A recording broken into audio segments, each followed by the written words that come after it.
Vincent van Gogh, a man whose paintings are now worth a fortune, had created his masterpieces while living in squalor. He managed to sell only a single painting in his lifetime, yet he became one of the world's most iconic artists after his death.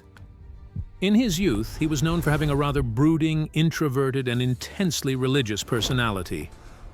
Before becoming an artist, he tried to be a preacher, a teacher, and an art dealer, but his soul found no peace in any of them.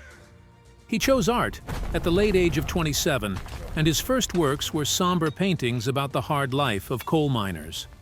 With his famous painting, The Potato Eaters, he wanted to reflect the raw, honest, and unfiltered reality of the working class. His destiny was completely altered when he moved to Paris to live with his brother Theo, an art dealer who always believed in him. The vibrant and bright colors of the Impressionists he met there would forever illuminate Van Gogh's dark and gloomy palette. The vibrant colors and the bold, dynamic lines of Japanese art he discovered in Paris breathed new life into his work. He escaped the gray skies of the north and took refuge under the bright, scorching sun of Arles in the south of France. Here, the color yellow became an obsession for him, a pure symbol of happiness, friendship, and a divine, holy light. He famously rented the Yellow House, imagining it as a commune, a vibrant sanctuary for his fellow artist friends.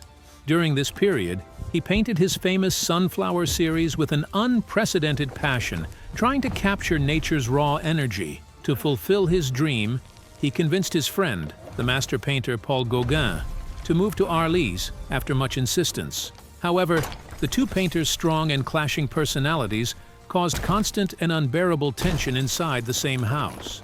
Gauguin painted from his imagination while Vincent painted from nature. This contrast became an artistic war between them.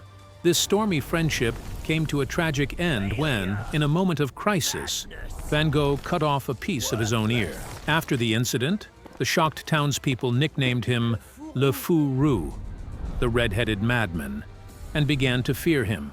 He voluntarily checked himself into an asylum in Saint-Rémy, where art became his one and only refuge from the world. He conveyed his pain onto the canvas by painting the irises, olive trees, and cypresses in the asylum's garden.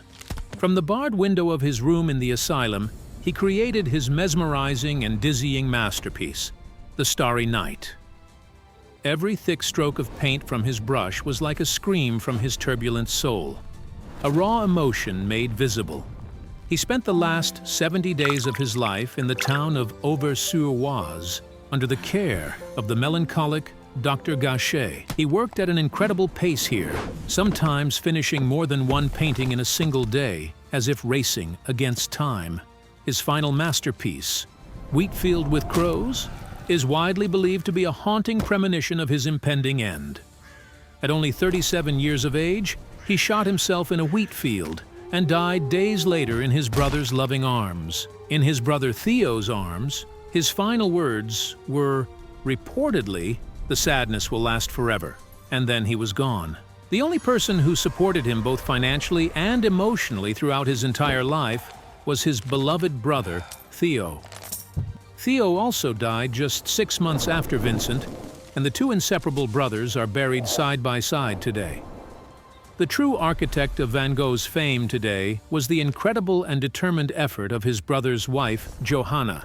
So, were the brilliant colors of this unique genius born from the great suffering he endured, or did they exist in spite of it?